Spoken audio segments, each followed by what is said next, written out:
Welcome, everyone. I'm your host, Piz Delariz. You are watching or listening to Calling the Audible. Joining me this week is Iggy Magnets Hey. and perched atop his nest, or within his nest. I guess it's within your nest. Perched within his nest, Eagle at Master Control. How's it going, Iggy? What is the Eagle? Eggy. Cut that part. How's it going, Iggy? You messed up your intro. You didn't say perhaps watching or Oh. perhaps listening to Calling the Audible. My bad. Something's off. It's a long week. Yeah. Um, I'm good though. Thank you, Eagle. Awesome. We're going to have our pre-show meeting in a minute, but let's do some announcements first.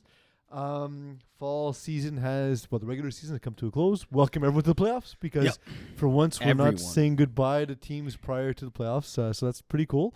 We'll be going through the playoff formats for each division as we go through the show. And we're going to have a couple of wrinkles tossed in as to how we're going to do that today. It's complicated because, believe it or not, I have an article coming out. Really? It's been a little bit, yeah. Okay. All right. And Iggy, you're going to have one coming out as well. I am. So we're going to do some things to make sure that we're not repeating ourselves today. And then furthermore, we're going to add to complexity by making this show, while insightful, completely ridiculous because that's what we do. Yes. Yeah, I that's can that's our lane. I That's our can lane. confirm that. Yeah. Be ridiculous and insightful. There are award winners for fall, Yep. There are. but we don't have them. No, they will announce it on next week's show. Yeah. They will be ready next week's show. There'll be an Instagram post for it. There'll be a official article. So we'll have both avenues, the formal and informal. Yeah, I'm looking forward to this. I'm looking forward to seeing who gets the awards, and I'm looking forward to seeing who sends the hate mail. Because every year people feel they're snubbed. Know that it's really hard to choose award winners, by the way. Yeah. Because the races are always really close. We would have had it out today, but we didn't want to take the shine away from Wednesday's Country Music Awards. Salute to Brothers Osborne, best vocal duo. So there's that. Sure. It's not Wednesday, and It's too close, though. Respect. Sure. Respect the Country Music Award. All right. Be real. So there's also going to be an All-Star game played, Yes. and along with the Combine. Yes. So 2 fields will be those mini games of the all-star teams playing against each other. That'll actually take place on December 3rd, Yeah. 9 to 11 o'clock in Laval. Will there be cornhole? Don't say that word 3 times in a row, please. No, that is not one of the Combine events. No. Well, So then no it's a waste of cornhole. Combine. No. And of course, this year's Combine brought to you by our overlords at Athlon, where we own your souls and your data. So looking forward to seeing everyone at the All-Star game. It's going to be awesome. It's a good time. I've been to a couple. I haven't played in one. I've been No. to a couple. Yeah. And I'm curious to see how it goes. They're really fun. Yeah. I played now 2, both back to back. The first one, it's just a great chance to play with higher division players, where you're like in the huddle and you're like, really? This is a play call you call? Like 4 verticals? Really? That's the thing? Yeah. So Fred Zupi was quarterback. No. Tam Villiadeath. Okay. And I'm like, okay. And all Tam right. ran, or was that the call so he Yeah. can run? Yeah, makes sense. I run it now Yeah. on some place. I mean, no one drops 4 deep. Yeah. So someone's going to be open. As long as your receivers turn like at 10, 12 yards, start looking for the ball. Yes. Yeah. That's key. So it's just fun playing with higher division talents, even lower division talents, and it's a good recruiting spot for like new seasons, especially because it comes at the end of the season. It's a fun time. The 2 times I went to the All-Star game, I just went to go. Yeah, to And view. I got asked to play just because they're missing dudes, and because the formats used to vary. Both times I was injured, so I wasn't even able to get on the field. But it was just cool to talk to guys and hang out and talk football, grab a beer with some guys after. It's fun. Exactly. Yeah. It's a fun time. So those will be announced soon as well. The Hall of Fame nominee voting will commence soon. Yep. We used to do it Super Bowl week, but we decided we have a long break between fall and winter seasons. That's a time where people get hyped about winter season anyway, because winter's our biggest season. It's really exciting, and so sort of to capitalize on some of that excitement. What we're doing Also because this winter season was still very TBD. We started late. We had to rush it a little bit. The Super Bowl break technically didn't exist, I think, because but we I think started we're after the moving Super it Bowl. permanently to we're moving the Hall of Fame announcements permanently to end of fall. Exactly, yeah. So we're using the opportunity now to be like, you know what, let's restructure by the end of the year and everything, do the announcements before we start the next year. We're also tackle slightly seasons are ended too, so it gets all eyes on our Hall of Famers, which we want to draw attention to celebrate their greatness as well. And we're also slightly changing the eligibility for the Hall of Fame. So in the past, it required you to have 10 seasons under your belt in order for you to be qualified as a potential nominee. Now, that doesn't mean like if you play, 10 seasons or whatever it is, you automatically end up on a list, because that's a lot of people. But obviously, we would look at that as kind of like our starting point and then shortlist people. And then there was rules in terms of how long you could stay on it, how many votes you needed to get, et cetera, et cetera. So we're keeping the same concept in that when we first announced the Hall of Fame, this was based off of a 2 seasons per year model.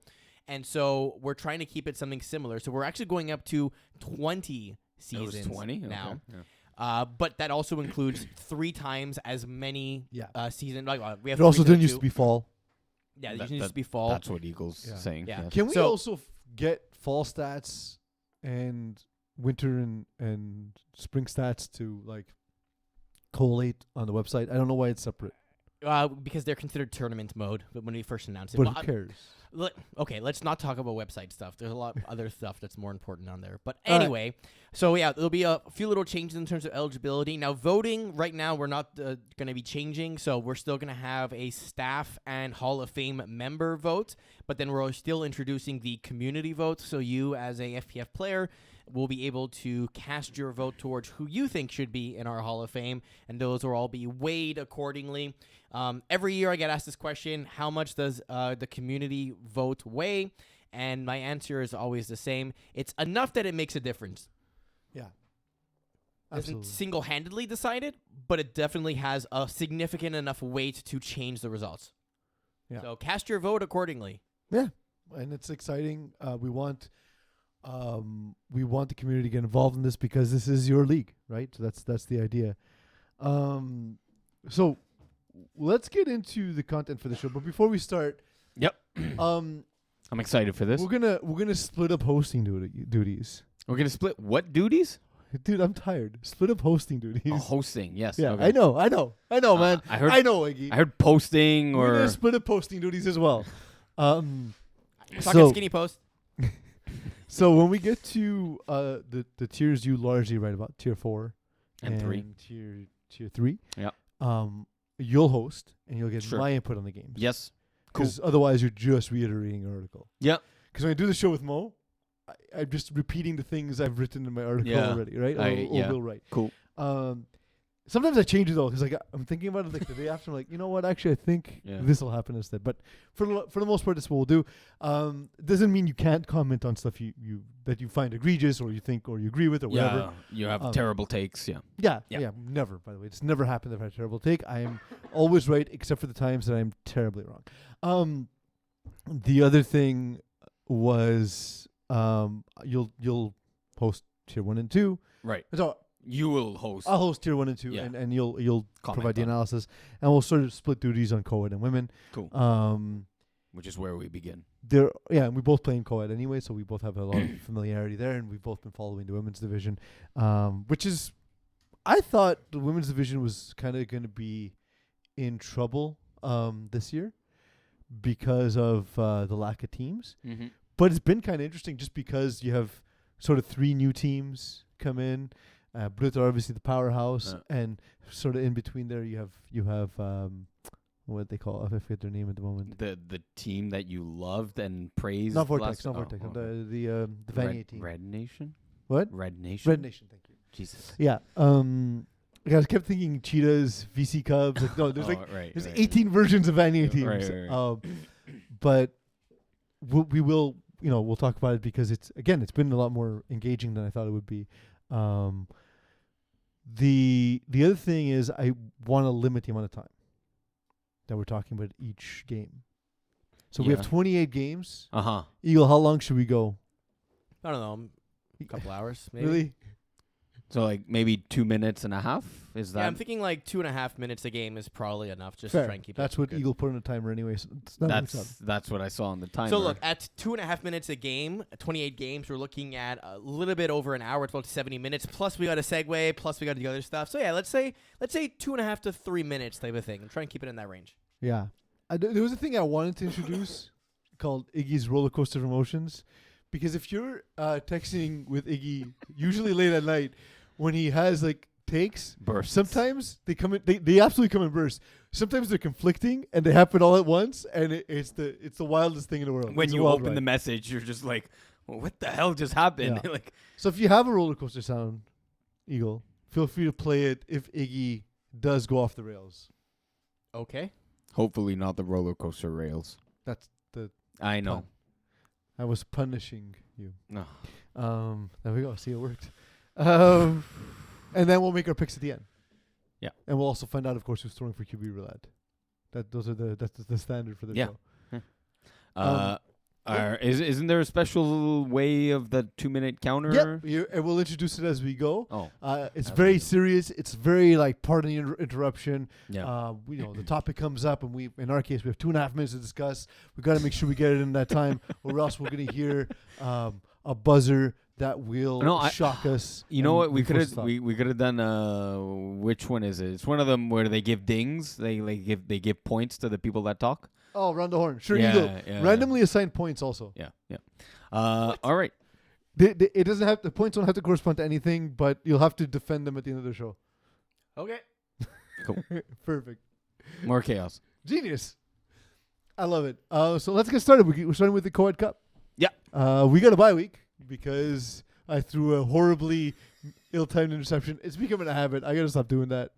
I got to stop specifically pissing away games at the end. Yeah. I mean, I didn't want to get into this too much, but dude, you tell me these things all the time when I was like starting the quarterback, like do this, don't do this, read the deep stuff first. I do some of those things. And then I'm like you do tell me these things and then you do them. Yeah.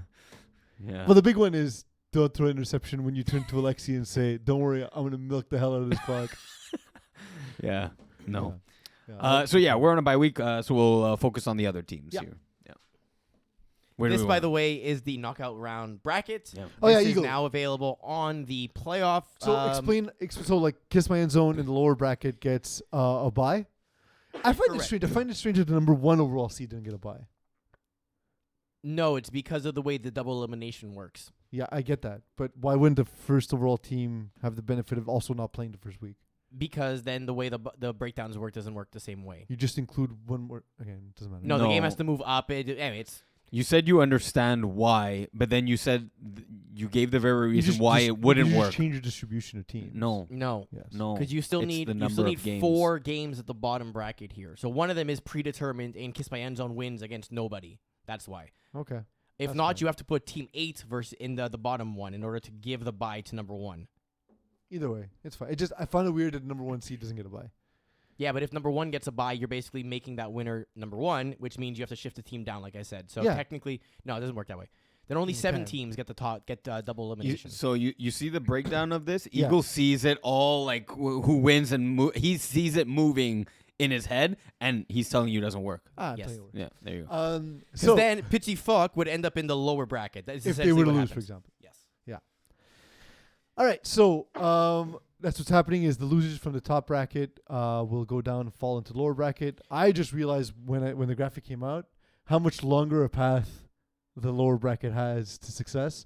Although I kind of want to see a Cinderella run. Not just because we're in the lower bracket. It just seems like it would be a lot of fun to see someone really go on that roller coaster to the finals. Right, There's also some really fun schedules coming up for some teams as well. As an example, you'll see underneath it you have the schedule for each of the games, right? So the first round is all November 13th, depending between 6 and 9 p.m.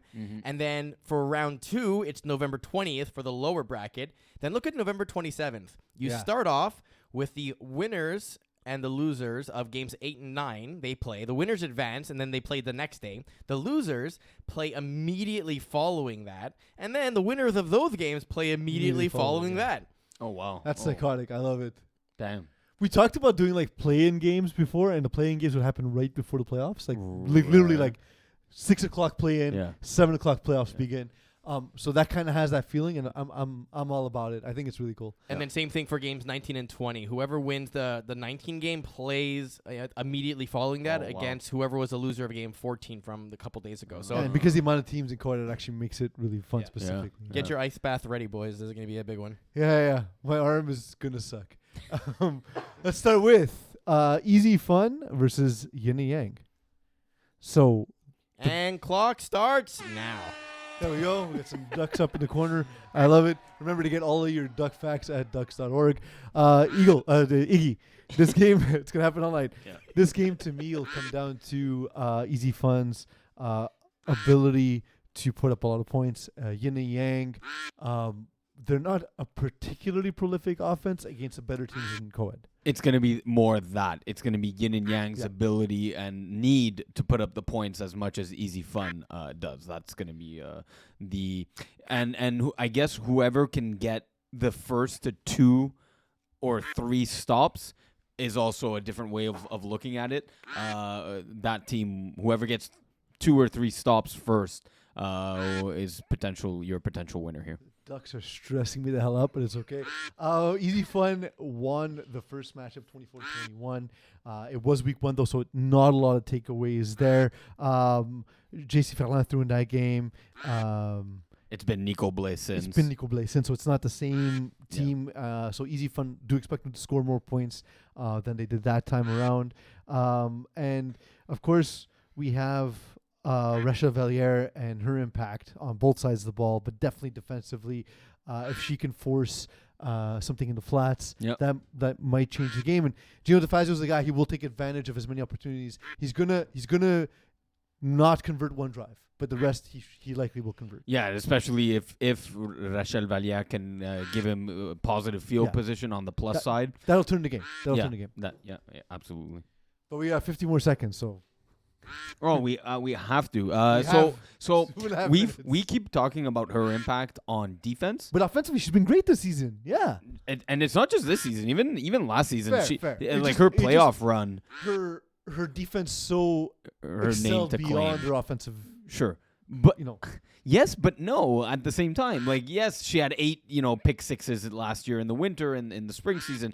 But on her playoff run, she had 300, 400 yards in 2 or 3 games. And 4 or 5, 6 touchdowns type of performance. So it's just been cool. For Yin Yang, she hasn't been targeted that much, but she has made important plays, right? And it's the key plays that I find to be impressive, and I think she's earned that trust with Gino DeFazio heading into the playoffs. Yep. Who won this one? All right, Lottie. She phoned in her show, and she delivered her content directly to Eagle. Thank you, Eagle. I realized I misspelled her name though. It's with a Y. So not a win. So it's no. It still counts as the win. No, so the points are going to the people on. I thought that was the points for the around the horn bit. There were 2 different Okay, so things. fine. Yeah, give us points for our analysis based on the Ducks. Great. Yeah, I love the it. Ducks. Whoever wins the Duck race Whoever gets wins the the Ducks Yeah, wins. yeah. Oh, no, done. that's so what Lori did there is checking in under a different person and forfeited the win. It's Gino DeFazio Classic. Thank you. Villains against Fit Squad. That's a game. Yes. That is apt analysis. Villains versus Fit Squad. Wow, you know what? That one's going to be a lot of speed on the field, a lot of high pace and incredible athleticism on display. I think the key to this one is, can the villains stop William Brouard and Laurence and his favorite targets in Laurence Pontbriand and Vincent Batrache? I think those two pose a nightmare matchup for the villain defenders. And on the opposite side, for the villains, will they bring in quarterback Marc-André Reeves, who just squeaked in with 4 games played? So will he be their quarterback? Because when you can get the Thompson brothers on receiver and get the ball in their hands and in space, those two are a very dangerous combination. It does change their alignment, however, because having them both on the field plus a male quarterback, it just changes where the women are positioned on the field. So it kind of changes their offense a little bit. That said, it's been great with him at quarterback. But like Jeremy Thompson-O'Reilly completing 65% of his passes. I don't think any of us saw that going through the season, throwing no interceptions all season long. Yep. He was fantastic. Defensively, obviously, like, you know, you look at the interceptions by Ricardo Antonio Gutierrez Orsini and Jeremy Thompson-O'Reilly, but Mason Kaun has been fantastic. She's a really good defender. She can be used in a variety of different ways, and really good hands, and she's been used at pass rush at times. She's been used on defense, and I think, to me, she's one of the cornerstones of this defense. Yeah, so offensively on her end, 9 receptions on 20 targets, so 50% completion rate there on her targets. Not great. I prefer for them to use Marie-Christine Gauthier.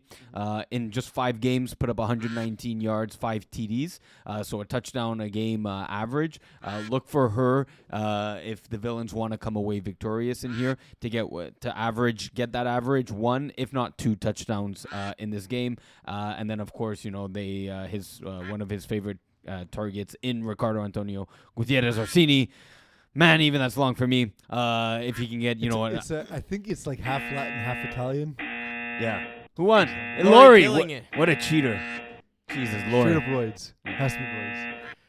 One last point real quick. I discovered Alexandra Falcon-Corp from Fit Squad by calling the finals, and it was like a mix-up with jerseys and names, but I was really impressed. Once I figured out who she was, really impressed with her play. So she's a really good, like, if you take away everything else, she can still beat you. That's true. Fit Squad are just a really deep team. Yeah. What's next game? I keep waiting for Mo. Fast. Yeah. Eel, do you want to give us the games? No, because I have to run the timer on the dice. Never mind. I'll do it. Fast Not Furious, the Pitsy Fuck. I said at the beginning of the season, the Fast Not Furious were the best roster. You did say in that. co-ed, and they, just based on result alone, proved to be the case. Just really good quarterback play. They had a dude slinging it this week that wasn't their usual Miles Gibbons. That wasn't Miles Gibbons. Wasn't Miles Gibbons, but it was Stephen Casey. Yeah. Oh, he played. He has played in the past with like a 69 quarterback but he played rating. university football as well. Yes, he's one of Miles Gibbons' associates. Yeah. I can tell. So it looked like it out there. Yeah, you could tell just by how hard he threw every pass. Really good athlete too. So they're a stacked team with and without their quarterback. It doesn't just end there. Mm-hmm. They did play. These two teams did face off in week 2, 46-45 for Fast Not Furious, of course, as they went undefeated on the season. Do you think this is a bad matchup for them? Do they have someone, and if it is the rusher, rusher for Fast Enough, Marie-Lou Côté. Yeah. Is she the answer to stop Dom Lefort as a rushing attack? Look, that's a tall task for any rusher. Picking on his height? That is a great analysis. Yes, thank you. I didn't realize I did that. I think it might be a bad matchup for them. Look, so do you rush Kwesi Gunmall instead? That might be something you want to play coverage as well. She can play receiver as well. She's a really good player. So that's something I would strongly consider if I was the Fast and Furious defense, because they were 1 point away. They were extra points away from losing this game. Yeah, I feel like this playoff matchup could come down to extra points. I don't see. Now, having played an entire season, I think Fast Not Furious' defense got better throughout the season. True. Whereas the Pitsy Fuck don't have any solutions on defense. For the Fast Not Furious attack? Yeah. Their defense was not good all season long. Right? Yeah. So why would they have corrected things now? Like what changed between the last game and now in the season, right? Like they've kind of won games, but it's been because of their offense. Like I know against Melting Pots and against Sneaky Snakes, lower end. They didn't give up many points. That's but fine. if you look at all of their games against the more competitive teams, whether it be bench warmers, whether it be fit squad, they struggled. I won. Why am I purple now? Because I keep shuffling them. Oh. Is it just the purple that wins each time? Yeah, it might be a purple thing. All right. We're not gonna. I'm excited for this next game. It is a game between Free Smoke and bench warmers. That's interesting. Interesting. Yeah. Where do we want to start? I want to start with, can the bench warmer defense contain what is it, Jainsley Alexi throwing? That again, it's an incredibly tall task. Gab Wiseman's their rusher. Yeah. Tall task again? No. Oh, okay. It's a Gab Wiseman thing. Okay, go for it. What's your I'm Gab curious Wiseman to see thing? how Gab Wiseman's going to do against his own defense. Because Because the defense of Bruins or bench warmers? Which one are you referring to? His defense. Free Smoke. Yes. Free Smoke's defense is Bruins' defense. Okay, Bruins. Not the players. Yes. The scheme is yes. identical. Right. As we discussed earlier today. Right. Yes. I wonder if Gab Wiseman, knowing the issues of the Bruins' defense, will be able to pick on it the same way. He's gonna have to, because they're too athletic. Which, as we learned, they're too athletic to just get away with your normal concepts. You need to really attack what they do poorly. I put my hand up here. I learned that the hard way. Between Ginsley and Jourdain, they just have a lot of speed. Jourdain also provides a lot of size. I made the mistake of trying to throw over him, for example. It was a mistake because he got there, and I didn't expect that at all. They're a good team. They have issues, but overall their athleticism allows them to conquer that.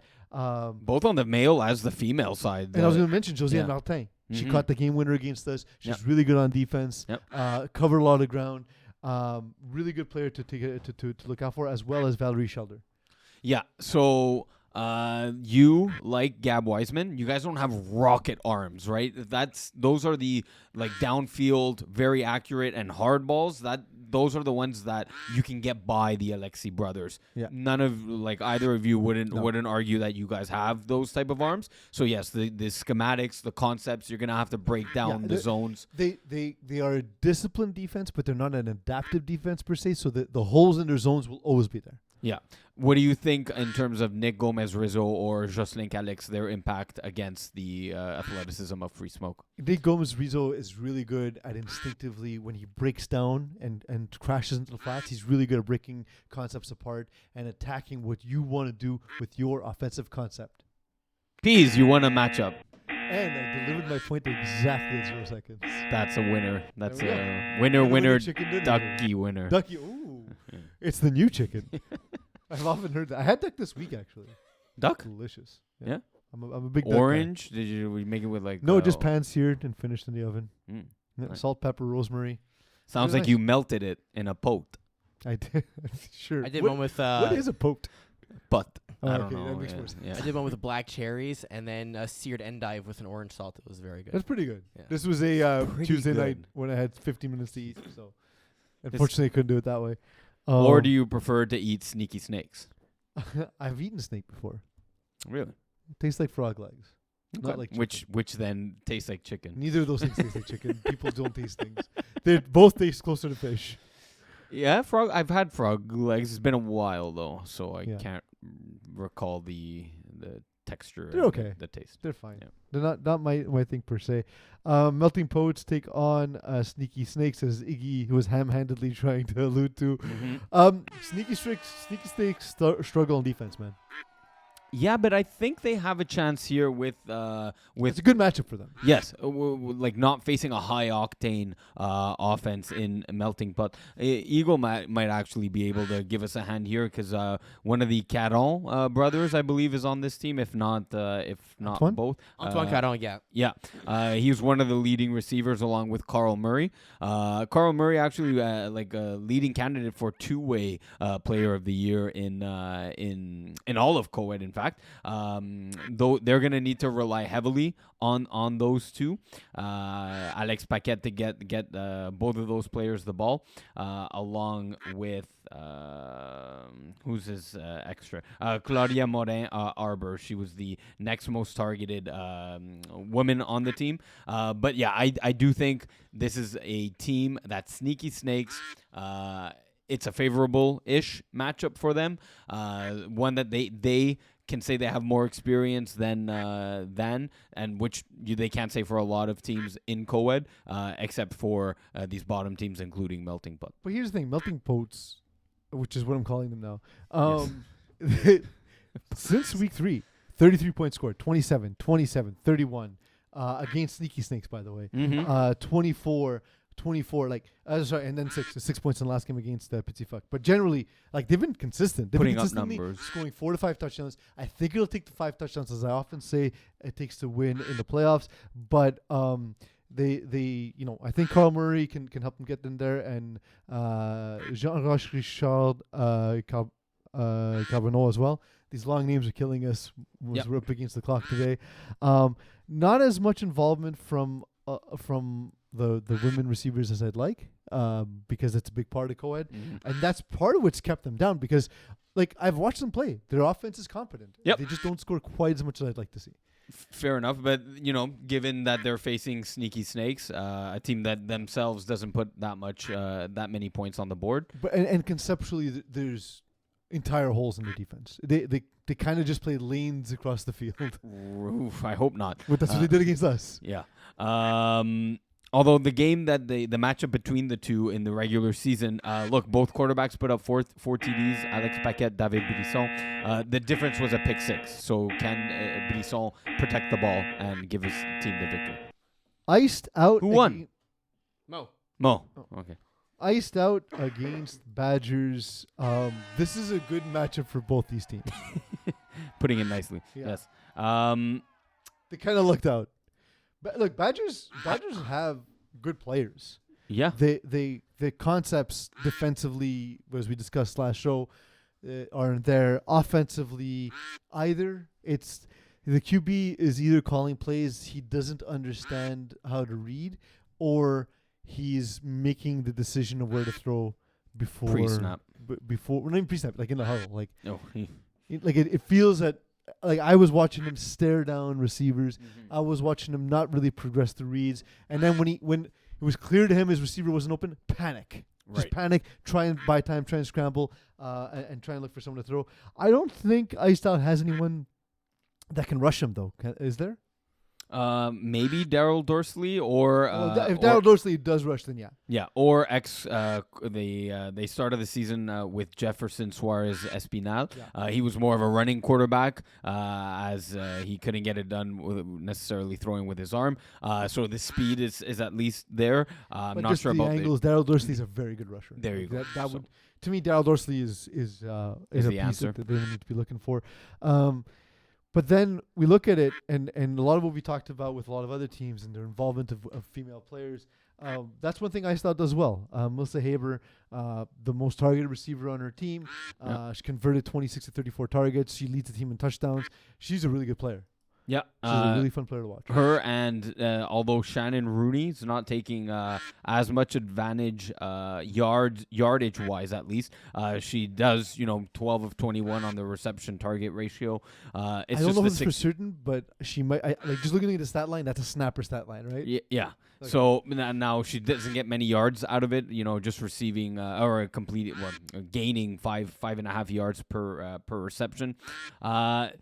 Honestly, this one's going to come down to who's more effective offensively, who's able to put up what usually you go with 5 touchdown Ps. Are you lowering that bar to like 3? In this game, yeah. 3 with converts. 3 with converts, yeah. So I'm looking at whoever gets to 21 first is probably your victor in this one. Yeah, absolutely. I think it's a kind of game where we can see the underdog win. Mo Khan. Winner. All right. We wrap it up with La Secte playing against Les Paquers. This is a good matchup for La Secte. It is, yes. So, and I don't mean this with disparagement at all. Les Paquers are the most disorganized team in co-ed. Although they have a lot of passion. They do. And they're like ready to play and I love it. Yeah. They're not scared of anybody. No. They're gonna give everyone their best shot. Yeah. It's just that they're completely disorganized. People abandon zones. People take chances. There's too many players on the team, so the best players don't really get on the field as much as they should. Vanessa Pierre is someone didn't put up a ton of defensive stats, but I was really impressed with her defensively. Justin Anania, really big dude. Yeah. That might He's cause good. issues, but I just think that Lesec now at least run a competent offense and a competent defense. They're not perfect. No. They're going to make mistakes, but not as much as Puck Air. Yeah. Puck Air's defense was so disorganized, I had trouble reading it in the first drive and a half. Yeah. Because I was like, I don't know what they're doing. Yeah. Because they don't know. Yeah. So it's an advantage for like a drive, but then after that, you fall apart a little bit, right? What, like, you ran all hooks like 80% of the game? Eventually, I just ran all hooks because everyone just dropped all the time. And like, I'm maybe they're probably afraid because we had a lot of speed on Kiss My End Zone, so maybe that's why. And Lesec doesn't have the same kind of team build, so I don't know if they'll have that advantage. But hey, if it's there, you can win a playoff game by throwing all hooks. Do it. Yeah. So what is the path to victory for Le Paquer if we're saying that Lesec is your favorite? Double team Alison Francillon. Yeah. Force throws elsewhere. Force them to beat you with everybody else. But which, by the way, easier said than done because Alison Francillon will never get the flowers he deserves. Like, just because Lesec, they went so long without winning a game. But let's not forget how good a player he is. He's great. He's not just great. He's won awards. He's won like two-way best receiver of the year. He's really, really good. Now, you brought this up last week that that Raphaël Beauchamp-Desbois has developed a connection with Justin Leblanc-Guindon as a number 2 receiver. Yeah. So go ahead, double up Alison Francillon. I'd be comfortable with that. Yeah, I understand. But and like you stressed, they need to get especially Valérie Frappier more involved. And Laurientier as well. Laurientier is what I meant to say. Sorry. Yes, you're right. But either way, both of them. Who won? Mo won that one as well. 3 in a row. Really he's on a streak here. He's on a tear. And that's the first round of co-ed. Cool. Yeah. It's quite rapid fire. I'm stressed. I don't know why. No, I don't hear the ducks anymore. Are they quacking? No, they're quacking. We've just tuned them out. Wow. Okay. And that's why there's nothing more important than wildlife conservation. We can't tune the ducks out. Remember to make your donations at www.ducks.org. Oh, it's brilliant. Holy shit. Tier 4. There's so many people who don't get that joke, who just started listening this season or last. Oh, man. Ducks.org, everyone. By the way, just a little segue here. So I posted a little spoiler on my Instagram page, and Lori messaged me back saying, "I'm so lost. Why am I a duck? And why are we advancing in a river?"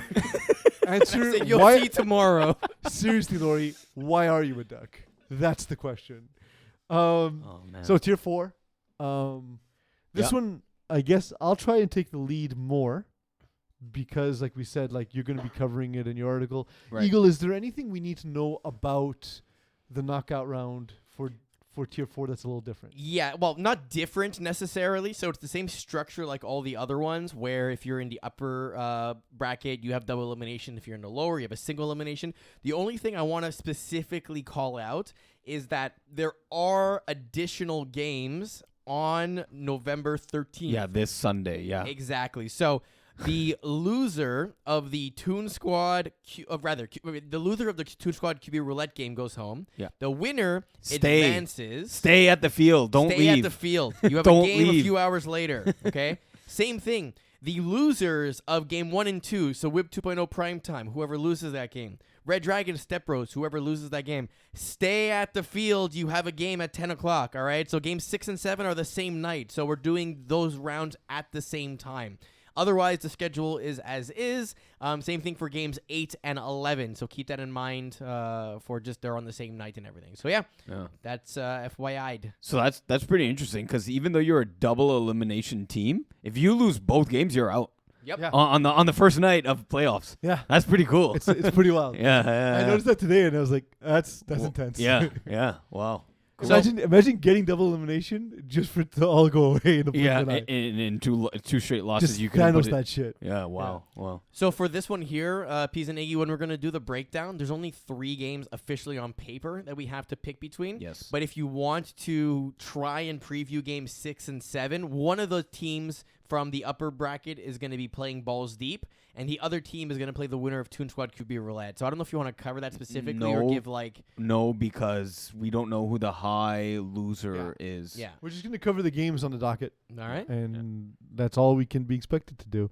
We have 3 games. We're also going to run the wheel during the duck race. The Toon Squad QB Roulette, but we're not going to start there, so you we have won't some start time. there. I'm telling you so you can prepare. Oh, it's ready. Yes. We will start with West Island Boys 2.0 going against Primetime, the Battle of the Yellow Shirts in this one, as I coined it in my article, which is coming out on Saturday or maybe Sunday. I was gonna pretend like I read it. Like, oh yeah, I remember you said that. And by Sunday, I mean, of course, Sunday before 6. So. Yeah, that's the dream. So West Island Boys to me are the best receiving core in tier 4 by a lot. Yes. I keep saying that, like, Iggy, if you or I had this team, Oh. we would be in heaven. Like, Zach Stacy being forced to throw is absolute nonsense. He's a great receiver in his own right, but it was the best decision for the team because it wasn't working with Skylar Bailiff, who in his own right, ridiculous receiver. Mike B is a great player. Badi Babungi. I was warned before the season, Mike B was gonna have an impact. Badi Babungi. Absolutely, Mike B. Went ahead, put up 10 touchdowns. Just a great piece. Nick DeMalo again and Julian McLaren Thompson. How does this team fit? I don't know. In tier 4, it's Yeah, nonsense. Great team. Looking forward to seeing them. That said, the key for me for primetime is gonna be Ethan Adrian. Okay. Ethan Adrian is the best rusher in division in tier 4. I'm not gonna disagree. Yeah. He go. rushed me in tier 2. Yes, I know. Mike Pierce plays for us. Yes. Braves no longer have their typical rusher as they had in previous seasons. Yes. And I told Mike, I said, that's the new Braves rusher. Yes. Because he's amazing. Yes. He's really good receiver. You said this all last week. I did? I Yes. don't remember, man. Yes. Once the lights go off. Daniel Spina's had a really good season. I think that's your primetime key to victory is going to hinge on Daniel Spina. Go. Look, 3-1 is a good touchdown to interception ratio. It's not ideal. You want to be closer to 4 or 5-1. 3-1 is fine. It's fine for the regular season. He needs to protect the ball a little more and trust his defense to make plays. If they give him an extra possession, this is the kind of team that can win with 4 scores. And the thing for me that makes them interesting on offense, Greg St. Fleur, Ethan Adrian, Alessio Miro, Zach Lyman, all of them 1 touchdown within each other. And you can even go down to Willie Habimana and George Jodas. And George Jodas didn't even score as much as expected. You know, like he was the leading possession receiver for this guy. He helps move for this team, help move the chains. If he catches some of those in the end zone, we talk about a season in a completely different way. Yeah, I love the balance attack here. Everyone has like 200 or 100 yards. That just makes it really hard to defend. And the key to victory here, Daniel Spina reached out to me for red zone plays. He wants to increase his efficiency in the red zone. Great. Gave him a few plays. Let's see if it works out. Break X. Ethan Adrian, 21 sacks. Yeah. Mo wins again. Oh my God, 4 in a row. Steroids. Roids. Now we are going to It's weird to go from analysis to yes, it is weird. So our QB roulette team is the underdog facing Toon Squad in the lower bracket. So before we roll the timer, we're gonna go with the wheel. No, I want to go with the wheel first, so we know who the QB is. I want to get more things on the screen.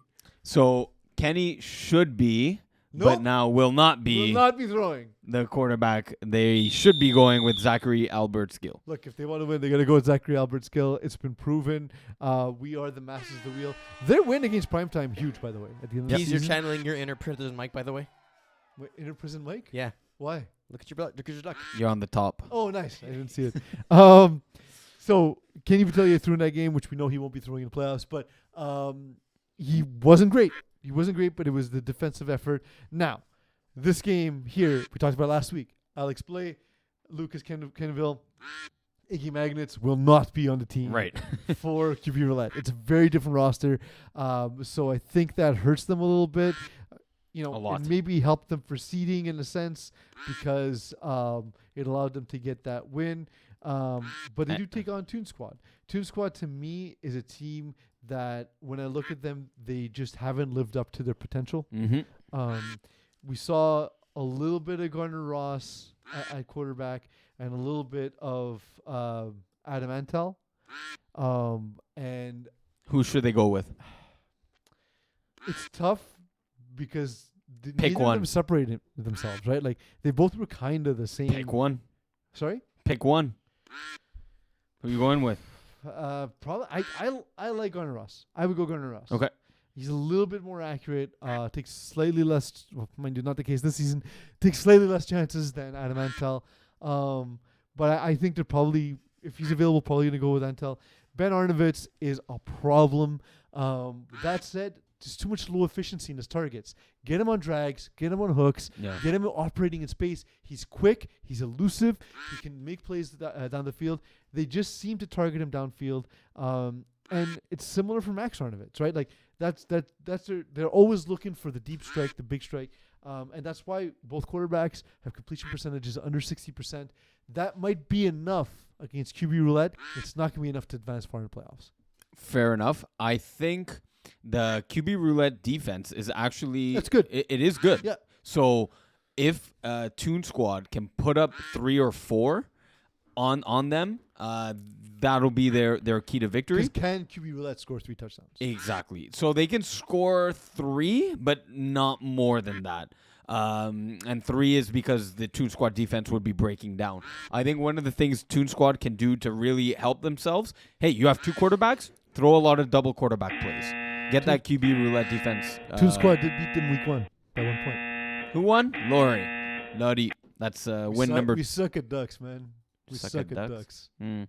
Yeah. By the way, if you don't want your phone to automatically autocorrect to duck, create a contact that's FF, and your phone will no longer autocorrect to duck. Sure. Red Dragons, the Step Bros.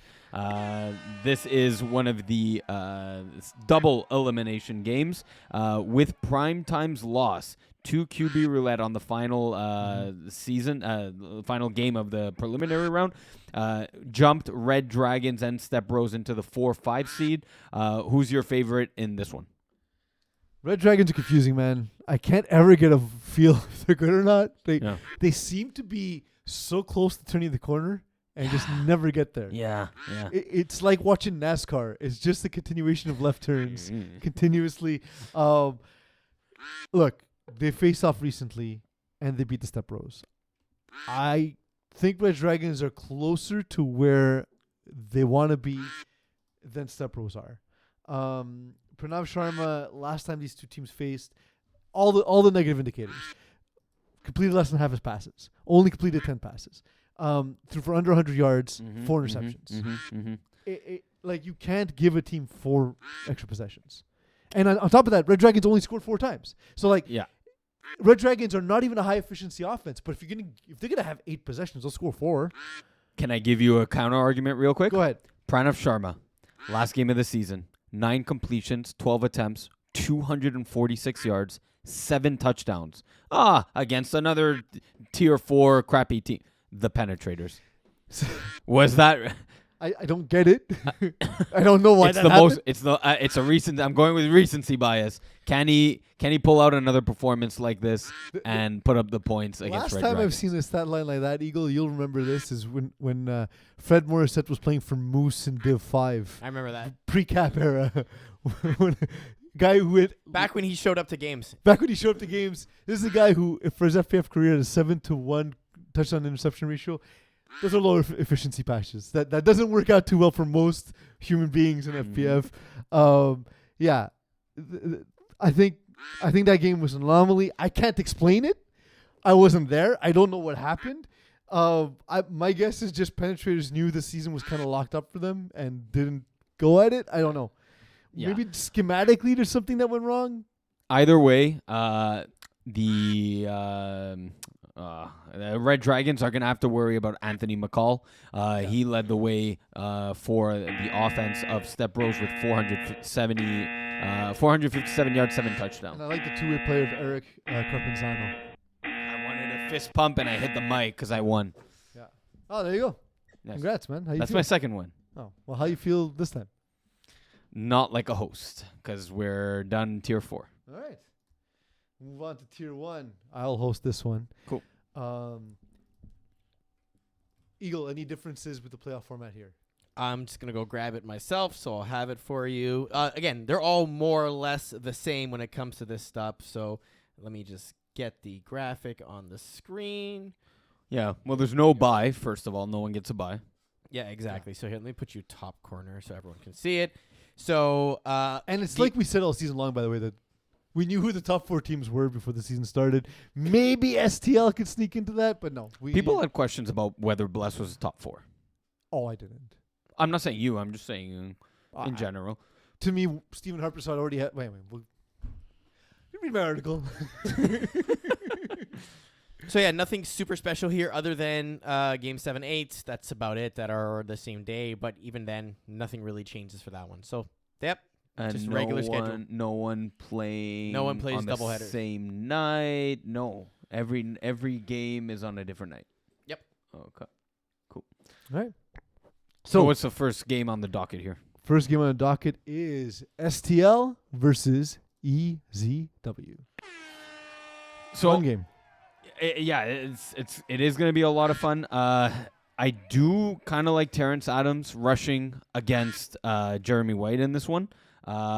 Actually, a little tidbit of info: Jeremy White, maybe lower body injury. I was gonna ask, is he healthy? Like, has he recovered from when he got hurt last season? Oh, I don't know. I don't know if it's it a new. It feels like he's either been injured this whole time or he keeps re-injuring himself because he's been hurt constantly since last season. So I think that plays obviously into STL's favor.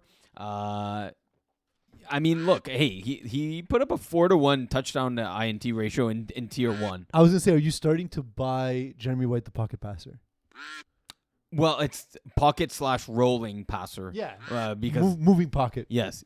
I never doubted it. I mean, I maybe doubted it against, Division 1 and 2 teams. But STL is that? STL's they have the pedigree of being a Division 1 team. Right.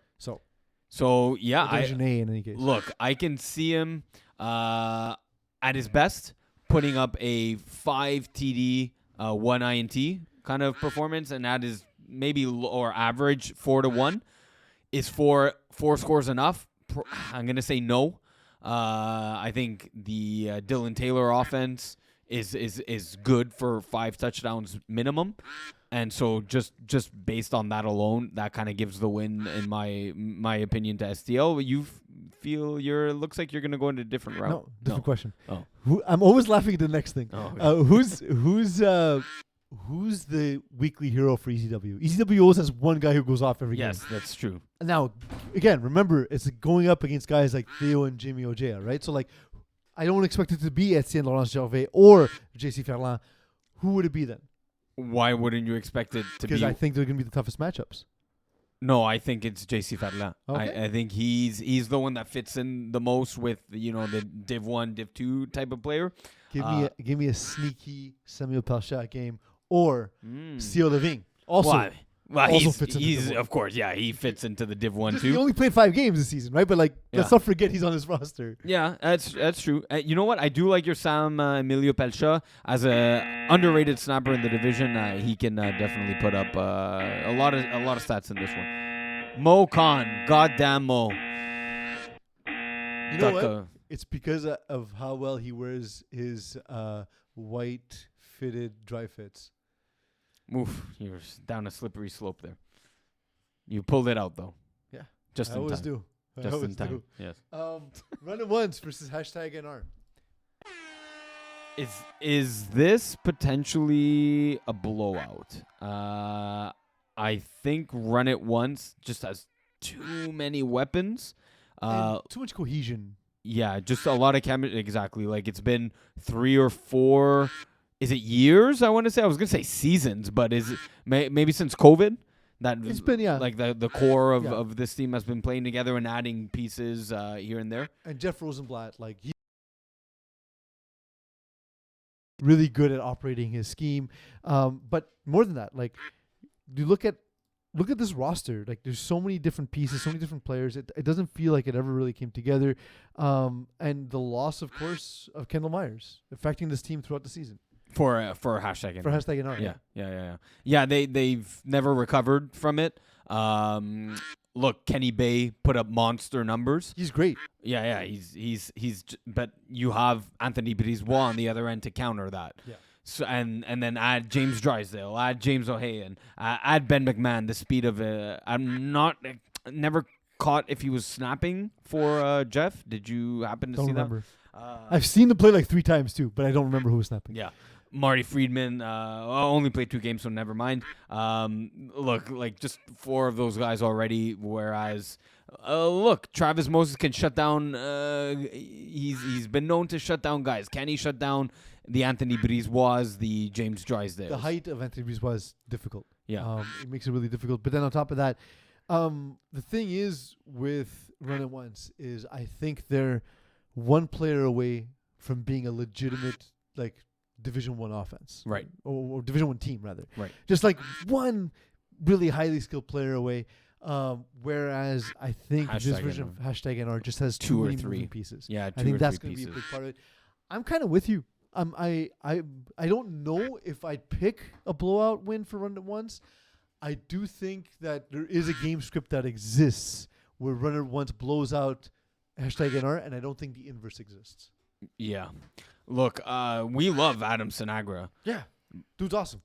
17 TDs to 8 INTs. And he only played 4 games. And again, with different players in his huddle each time. Yeah, it's hard. Even, for someone with his pedigree to get that connection, it's hard. Yeah. Mo Khan.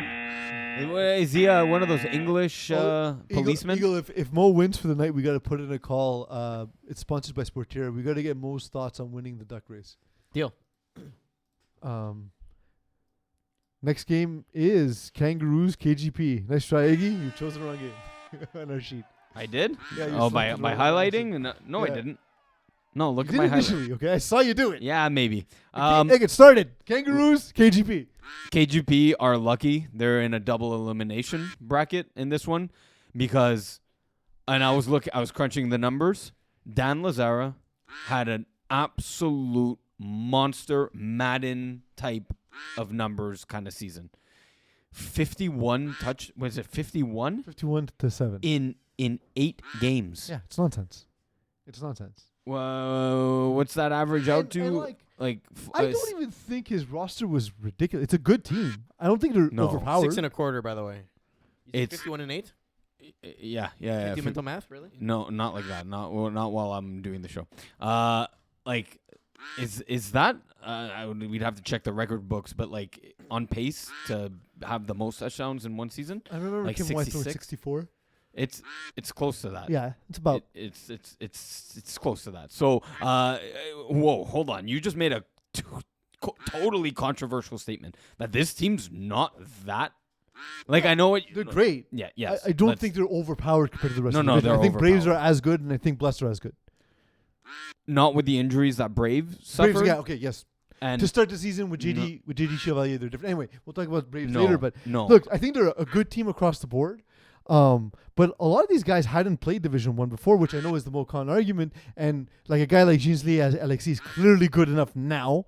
Phil Fallon's good enough now to play Div 1. But it just, you wonder how these guys will fit, and they fit in perfectly. So my thing with the Phil Fadans and the James Drysdales of this world that are newcomers to like the Div 1. Yeah. They're ready. You love saying this of like trying to be in the moment and like capture something while it's happening instead of being I want to be ahead of the party. Curve, not behind. Yeah. They're not just Div 1 ready, they're the top 5% of Div 1. I mean, it's early to say it. I have to like actually break it down, but like I can see it. I know it's early to say it, but like they're not just good enough to play in Div 1. They're good enough to be the top players. Yeah. In Div 1. And it's just ridiculous when it comes to like Phil Fada, who's never played like like football in his life before. It's a different type game. Of thing. It's its own game. It's insane. FPF is its own. It's not even flag football. It's its own thing. it's crazy. Just Kangaroos are KGP. This time I think you're not gonna win. Look, I think KGP really wanted Braves. Yeah, because for some reason they I'll give them the upper hand on that one. This Kangaroos, and I can't explain why. Yes, me neither. The Kangaroos offense just way too many points. I think this might be Kangaroo season. Yeah, I think not to hunt them. To be clear, I think the team might win the championship. Oh, I thought they were not hunting open season on Kangaroos. Open season on Kangaroos chasing ducks. Yeah, have you ever eaten kangaroo? No, that I haven't. I had it with beer. The beer was hoppy. The kangaroo less so. Oh. No, I've had kangaroo though. It's not good. Was it I'm tough? not a fan. Tough meat? Yeah. Yeah. Tough and kind of bland. Oh. Yeah, I thought it'd be gamier. It's not. Yeah. What's the next game? Blessed versus Braves. I keep forgetting I'm hosting this one. Yeah. Go. So they just played in the last game of the season, 46-26 for Braves. Blessed had come in undefeated into that matchup and humbly took a 20-point loss. I wanted to get Steve's thoughts on this game, but of course, 4 TDs to 2 INTs is not up to his standards. I think he'd agree with that. But we've seen Steve have these kind of games before. He had a high-profile moment in the finals where he threw a bad interception, and then the game got away from him. Like it's happened less and less often, and that's why he's so great. But we know this can happen, right? So that's why double elimination was so big for Blessed. Yeah. Oh, I can't argue with that there. Now, I'm looking. They had only 7 possessions, so 4 of those went for scores, 2 of them went for INT. So they were either stopped end of the half, or maybe something was stopped by the Braves. Look, Blessed's defense has been talked about as actually being surprisingly very, very good. Almost one of the best in the tiers.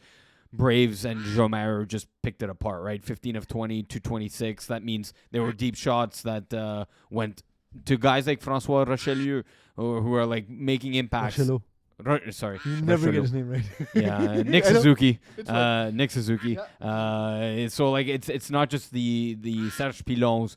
Three receptions for 28 yards. So look, Bless contained them, but they have other weapons that just Jomero can pick apart any defense really. I'm curious. Did they use an IR to replace JD Chevalier? You wouldn't be. He didn't get the games played. Sorry, he didn't get the games played. So then you can't. I know, but I don't know if they use an IR to replace him during the season or a player to replace him. Anyway, we'll see. We'll see what they did. Like we know the roster going in, so we'll see how they stack up. I'm wondering if Bless can do anything different to stop Jomero this time around. I don't think so. It's clearly not sending a different rusher.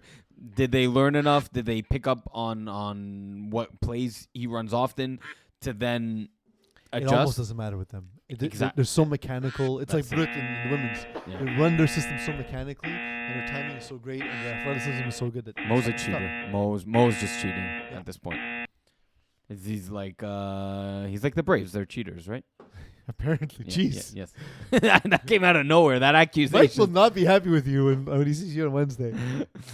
Yeah, he thinks they get different treatment from the refs in a negative way. Everyone thinks that, by the way. Yes. Every single player in FBF thinks they get worse treatment. The referees care less about the outcomes than you think they do. They really don't. They're just going through the motions of calling games, calling plays as they happen. They don't know.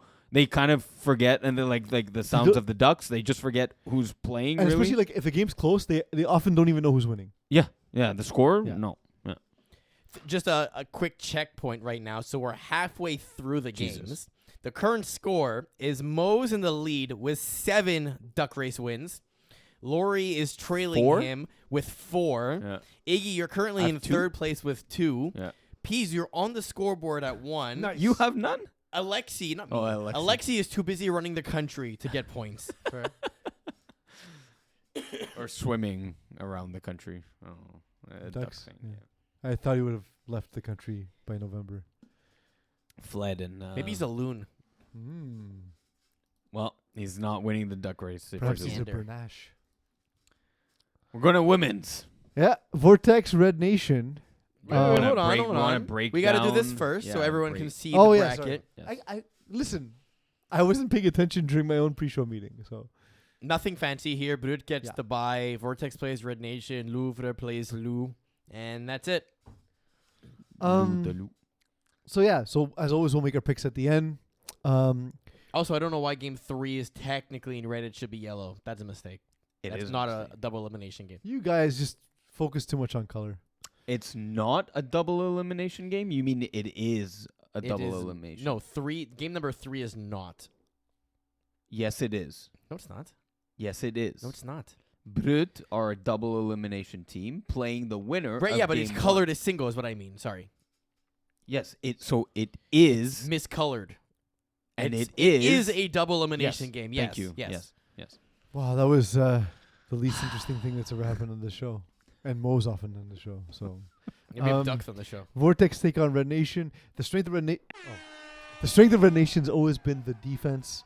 But I've been speaking profusely about Gabrielle Vanier all season long. 41 touchdowns, 8 interceptions, completing almost 70% of her passes. She's been amazing all season long. Her ability to stretch the field, her ability to tackle all levels. Love everything I've seen of. I've saw her throwing Koei this season, and she was great there too. Yep. She's just a really, really, really talented quarterback. I don't know if Red Nation have the horses to stop her. Do you think so? Or rather, can you make the case? It's their only path to victory. The defense needs, and not only do they need to obviously stop them, they need to only allow 2 touchdowns or less. The second that Vortex reaches 18 points, the game's fine. I'll be nice. 24. The second Vortex reaches 24 points, the game's over. Allison Sobel is well documented. Is here on Calling the Audible. As I think her ceiling is 3 touchdowns, so that's why I say the 24. I don't recall one or many games where she's thrown for 4 touchdowns. In fact, if I just bring up her passing records of this season, there was one game against Lou. The 3 games where she did it, all against the Lou defense. Defenses, and probably set up really close at the 5 or at the 10-yard line after probably a lot of interceptions from her defense, setting her up in prime position to score.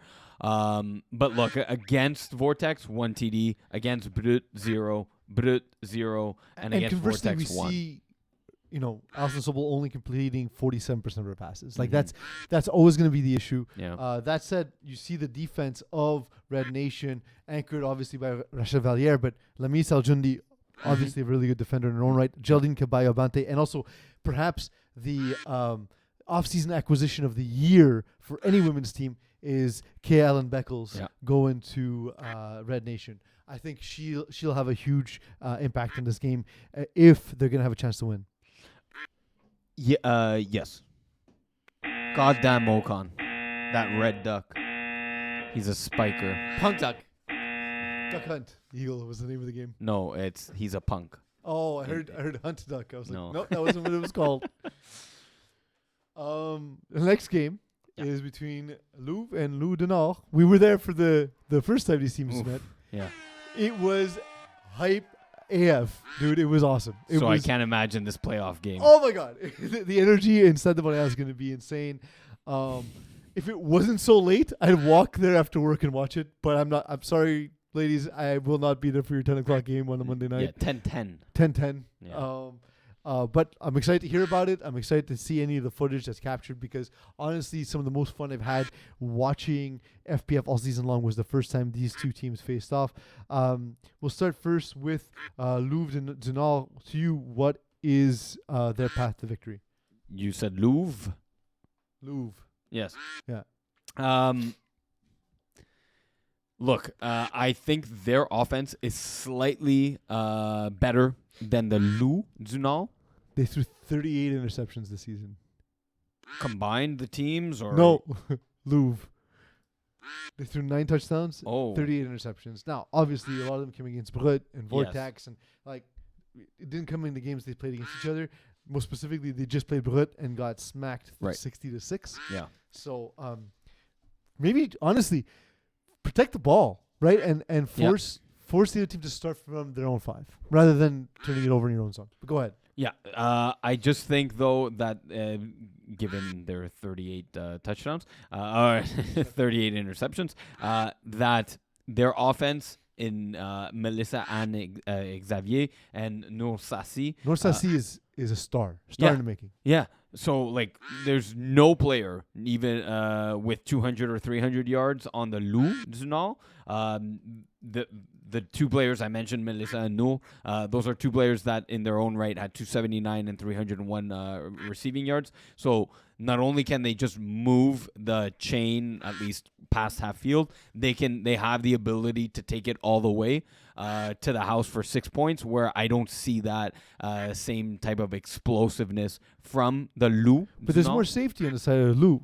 Brenda Lenard only threw 14 interceptions by comparison, which I know is still high, but closer to like what Alison Sobel's put up. But she's only thrown 6 touchdowns, right? So like there is a lack of explosion, but it is safer.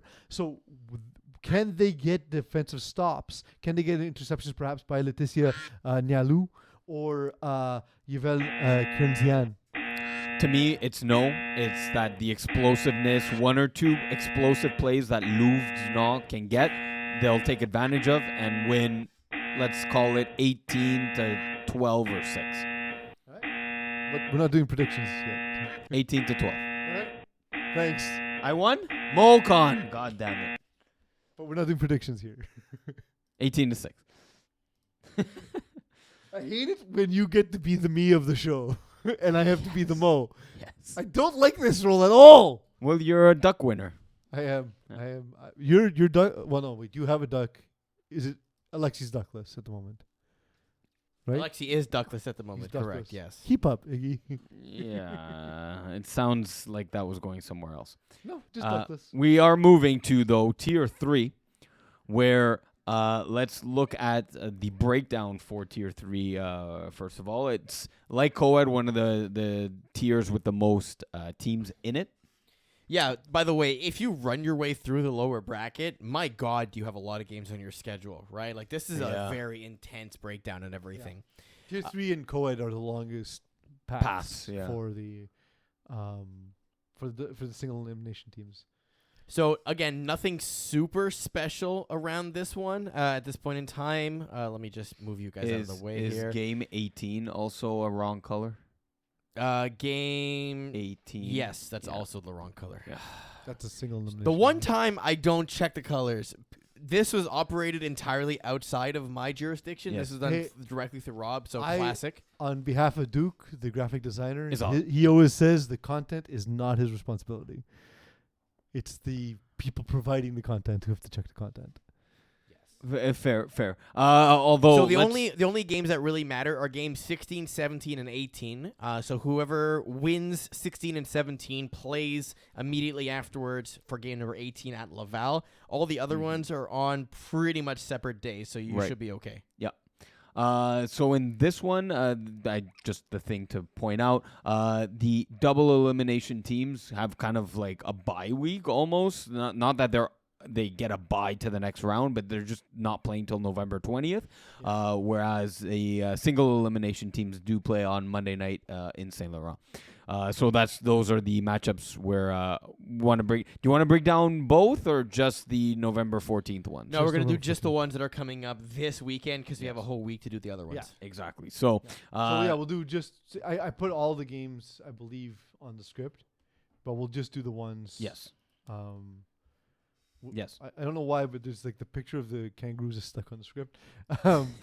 We'll do just the imminent games happening for tier 3. Yeah, which starting off, we'll take the first where the 9th seeded Warriors playing against the lowly 0-8 Why So Serious.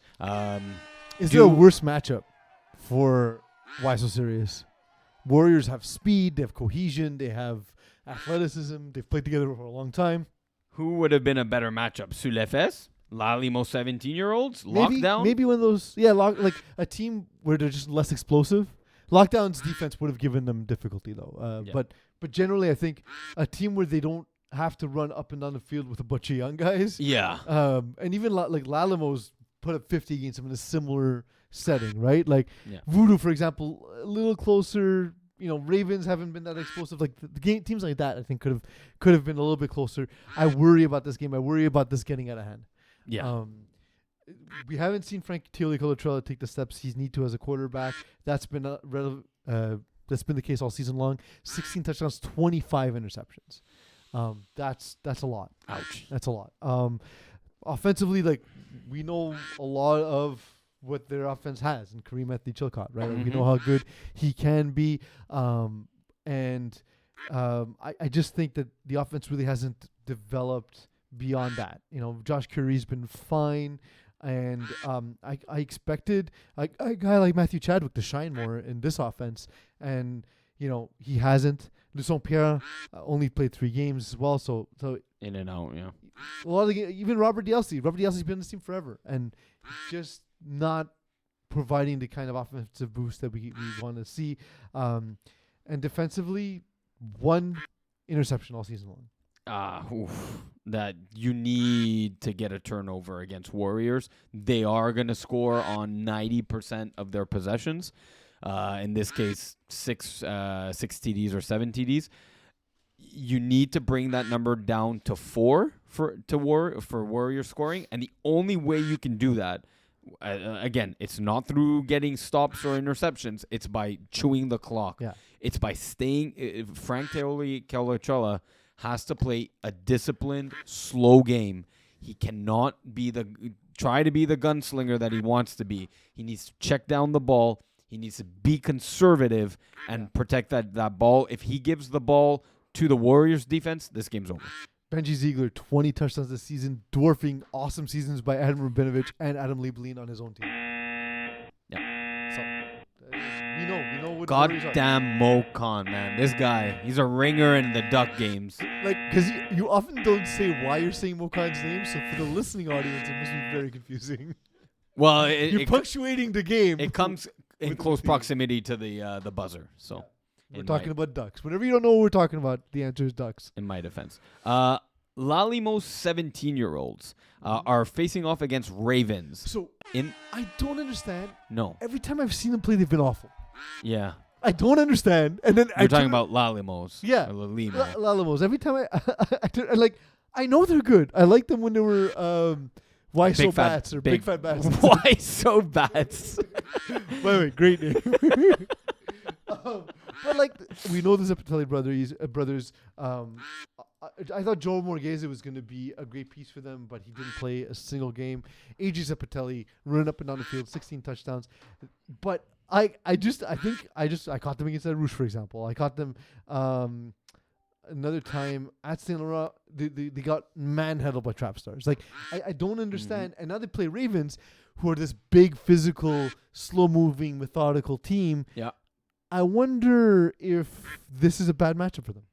So they beat them last time though, 34-31. They beat them last time, and if you recall, this was the game where Matthew Zapatelli and the boys were down 31-8 to Ravens. This is the one where Joel got kind of banged up during the game, and they made an epic 26-0 comeback run to get that victory.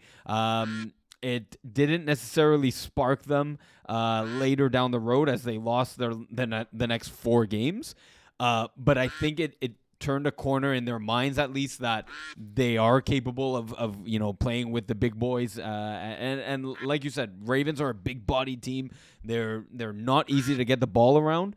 But kudos to Lalimos. They ran that hurry up offense. I wonder if they run maybe hurry up even when it's not needed, because they know it works. I've done that against Ravens. Yeah, twice, and the last 2 times we played them, we won by doing that because they want to keep a slow pace. So hint. If I'm Lalimo's, I'm running that no huddle all game long. Jean Lucier is taking over at quarterback. Obviously, the team is not quite the same without Joël Hull, but let's not forget the big bodies of Yvan Desjardins, Mathieu Hull, and the speed of Justin Salibus, of course. That. When you put all together, it's still a competitive team game. Very, very. So it's always a team that it's dangerous, and They finished with a record of 2-6. Yeah. Very disappointing. With, again, injuries and games just not going their way. I get it, but with the talent level on that roster is minimum a 500 4-4 team. That bounces go here and there. Alexi's on the board. Go. He needed to be. He felt a little green, and he now has a duck and a green screen. There we go. That will move us along to ducks that are too many tabs open. Yeah, there are a lot of tabs. A duck that's showing. Where's this going? I don't know. I'm trying to do something with sur les fesses and like that they're covered duck's up. Ass. It duck's ass. Yeah, and threat level midnight. Anyways, sometimes you just have to say a cuss word because they're kind of funny. I believe it's called a cucanard. There we go. There you go.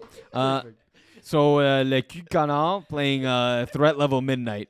Does Threat Level Midnight? I think they went winless. Why So Serious? Do they have a chance against Sur les fesses? So Sur les fesses, they're solid. I like them all around.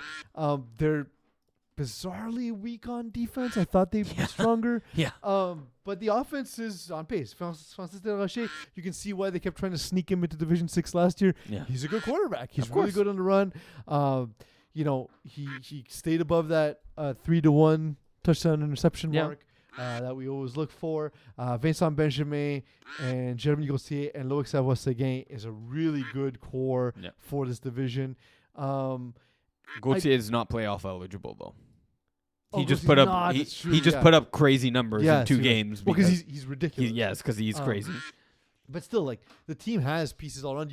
I know you've subbed with them in the past, so you know guys like Carl Janel.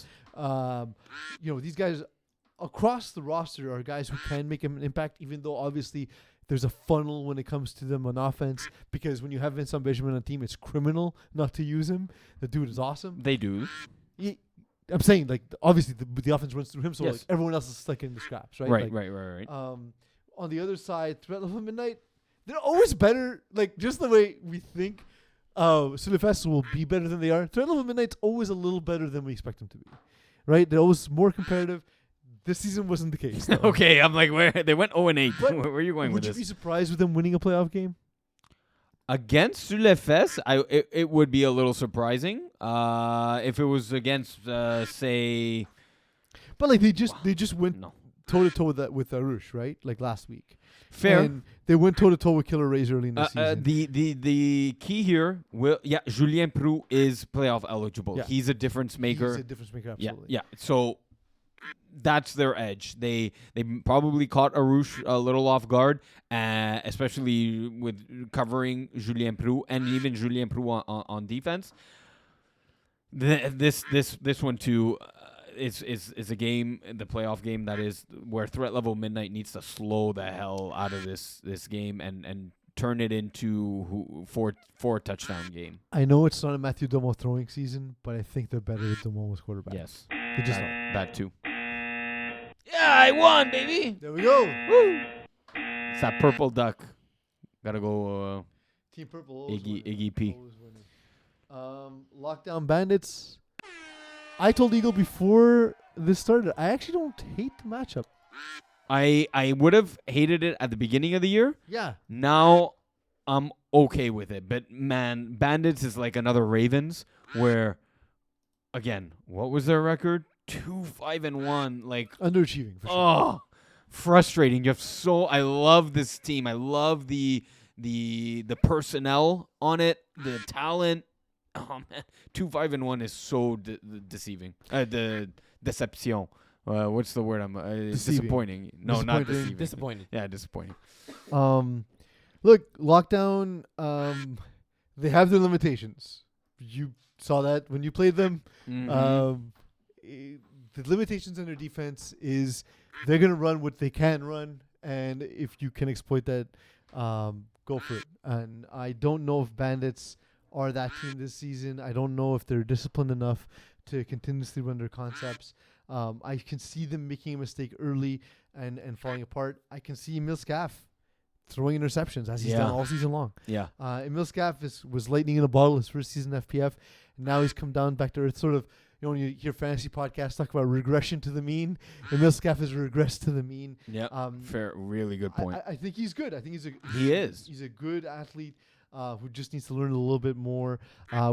Cecil Bélanger has been great as a receiver. By comparison, we talked about whether or not he should have been quarterback. Yep. I think in general, it's the best version of their team with him at receiver and Emil Scaff at quarterback. Just because I don't know if Emil is as good at receiver as Cecil is. Right. So I think that's going to be an issue for them. And Cecil's had a great season along with Zach Gravison, to me, Zach Gravison's the key to that defense. I don't know what they do. They like using him as rusher. Yeah. When he should be in coverage. Yes. Because he's a really good coverage. Exactly. And I know Amar Jess is really fast too, and he's decent in coverage. But that guy's is a great rusher. He's really, really good. I think to your point, the lockdown aggressive defense, their aggressive nature will have Emil Scaff, maybe panic's not the right word, but put him under pressure because he'll take away the first read. Take away the first and hopefully the second read in Eagles' defense. And hopefully that's where that third read can get intercepted. Because, lockdown's defense will make you go through the progression. Yes. Who won? Lodi. That purple duck again. Because when I see Laurie and Mo, I think steroids. Yes, absolutely. Clearly. They have the body type. That concluded Tier 3. That'll do Tier 3. We will move on to Tier number 2. So this one you take the reins. Take the reins in hosting. But we just want to get the playoff picture here all straightened out. So KMO and Blackouts, we thought teams won and throughout. We always said it was like a tier, or you and I said this. Mo, for some reason, didn't buy in, but there's a Kiss My Outlaws tier. Yes. And then there was a micro tier of Blackouts Mangoose. Oh, so the thing you said last week on the show? Yeah, go ahead. Say it again. But I'm saying, because whenever I have Mo on the show, yes, he doesn't seem to get it. Like, to him, it was like, well, there's a top 3. It was like, no. There's a top team. And then 2 very, very, very good teams who are just not quite as good as Kiss My Outlaws. Before we go into playoff explanations, breakdown of matchups, I got to give it to Beer Belly Brigade. Yeah. Holy crap. Like, you guys didn't talk about them last week, tying Kiss My Outlaws on a tier on their own. I didn't read the script last week. Fine. Because we saw that game. We saw the ending of that game. The end, there was a bit of a blow up at the end. Not only do they go from tying Kiss My Outlaws, they go into a halftime tie 19-19 with Mangoose and then just completely shut them down in the second half, winning by more than 18 points. That game was really good. I've been saying this now for 3 seasons. Wow. Fafao's gotten a lot better. And look, he's a bit streaky. But when he's playing his best ball, he's really good, and the team is really good. It's almost, I almost want to say unstoppable. Like, when he's feeling it, let me rephrase. When he's feeling it, he is unstoppable. He's not always feeling it. What's surprising me more in the tie and in the victory over Mangoose is the defense, though. Like, they're shutting down Kiss My Outlaws to 26 points. That, to me, is shutting down Stephen Haraprasad. Shutting down Nick Schaefer to 0 points in the second half. Yeah. I can't even explain exactly what it is they're doing. They're just... They're not a static defense. They move around with concepts and they try and take away your concepts, and also they're athletic enough that they can play sort of shade coverage, like play behind the receiver and force overthrows from Nick Schaefer. Because we'll talk about Nick Schaefer when we talk about Mangoose, but that's one of the things we saw when we played them is there are times where he'll put it to a spot, but that spot is just out of reach of his receivers, right? Yes. Anyways, I just wanted to give Beer Belly their due. Great end of the season, and like you don't have to convince me. I've been a fan since I forget what their team was called when they were in Div 6, but they were awesome back Trojans. then. Trojans, yeah. I have a good thing for memory. You do. It's awesome. Yeah. So the only games you want to call out.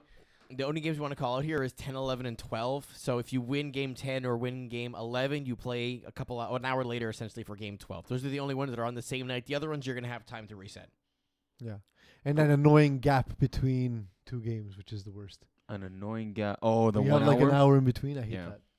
You'd rather play back-to-back? A lot of players say especially quarterbacks, because your arm cools down, and then you need to give it time to cool down and then warm up again. Yeah. Quarterbacking, absolutely. A lot of players have said even just receiver and playing D, they'd rather. Get tight. Yeah, they'd rather play back-to-back. Let's start with the first game, Man-Goose Game Changers. That's interesting. I think that actually is a bit of a, I was going to say trap duck. It's a bit of a trap game for Man-Goose, especially, man, I don't know how to actually analyze this one. Man-Goose are coming off that loss. They weren't too happy with they want to win all their games, obviously. And how do I say this? I think they'll be like kind of in a pissed off ish mood, like in a good way. But they're not that kind. No, they're no, not no. a chip on your shoulder kind of. That's why I'm having trouble explaining this, because they're super chill guys. They're not the ones to get riled up in the negative way, but they're just, it left them with a sour taste in their mouth. Is I guess the best way I can explain it. And I think Game Changers are playing with house money here, where they slid into a double elimination. That was shocking to me. Yeah. With the way the season started for them. But we did say at the beginning of the season they're going to get better as the season went on. I know I mentioned that last week. Yes, you did. I'm resetting the topic. Yeah. But will Thomas Coutu have an impact rushing Anton Sakis? So from what I've seen of Anton Sakic this year, is that while he's a mobile quarterback in terms of like kind of like Jeremy White, buying time, he doesn't really necessarily take off. No. That said, Thomas Coutu is a leading candidate for actually two-way player of the year with his, I believe he had 7 sacks on the season. I don't think that's necessarily a key factor. 7, yeah. I don't think it's a key factor in the game unless Man-Goose are able to take the first and second read away, because Anton does go through his progressions and rather quickly. His third and fourth read has a habit of throwing off his back foot. Yes. So if Man-Goose can shoot up on whether it's a short or just take away that first and second read, that's when Coutu will become valuable, and hopefully that third defender of Man-Goose can get a read on it and pick him off. Can Game Changers take away James Drysdale? No. All right. Well, there you have it. Yeah. With Who's 5 seconds you're the snowman Peasler for the win. Snowman returns. You had to either be a snowman or what was this? Purple always wins. What was the first one? What? Purple. No, he wasn't purple. I was Prison Mike. No? The first game. Maybe it was Prison Mike. Maybe you're right. Yeah, Prison Mike. Yeah, I'll go with that. That you won like that. What are you setting me up with here now? Beer Belly Brigade versus Sweat and Beers. I'll start with asking you the question: is Beer Belly Brigade catching Sweat and Beers at the best possible time, and is Sweat and Beers catching Beer Belly Brigade at the worst possible time? That's the better question. Yes, this at the beginning of the season or even mid-season, I wouldn't have said heavy favorite for Sweat and Beers, but I would have leaned towards Sweat and Beers. Absolutely not the case. Like it's not going to be a blowout, I don't think, for Beer Belly, but they're definitely 73 points in the last 2 games for Sweat and Beers. Yeah. And one of those is against us, Hot Sauce Sports. Yeah. That should tell you. Yeah, they're going to struggle against that Beer Belly team. But Beer Belly is a different kind of offense. It relies more on athleticism, which, by the way, Sweat and Beers does have on defense. Did they play, though? I want to see. Yeah, they did. 15-13. Oh, God. What a eye burner. So, but that's the thing that's what I'm saying. Like, if it's that kind of game, if it's an ugly game, I give it to Sweat and Beers because defensively – they have the athletes that can manage the athletes on the side of Beer Belly Brigade. Beer Belly Brigade don't really run a methodical system. It's about buying time and stretching concepts and so on. No. I just opened the game, and I know why it was 15-13. Alex Safar didn't throw. Fair. No, for sure. But this changes absolutely everything. Right. it's less likely that this kind of game can happen, but this is what Swin Beers needs to happen in order to win the game. Fafard's going to score 5 touchdowns. Easy. So the pressure's on Rucker Cristiano to put up 5. To put up 5 or more. And with converts. And Beer Belly's really good at on their convert plays. Yes, they are. So you're putting a lot of pressure on Rocco. Look, can he score 5 touchdowns? Yeah, he can. We've seen it. It would need, though, a total meltdown of that Beer Belly defense, which has been so strong these past 2 games that I just can't see it happening. You know what? I said this probably won't be a blowout. If there's a blowout in Tier 2, this is the game where it's a blowout, like a 36 to 12, 18 kind of game. The question is, I know the speed that Xavier Tran has. Yes. But will he be disciplined enough to rush Rocco Cristiano? Yes.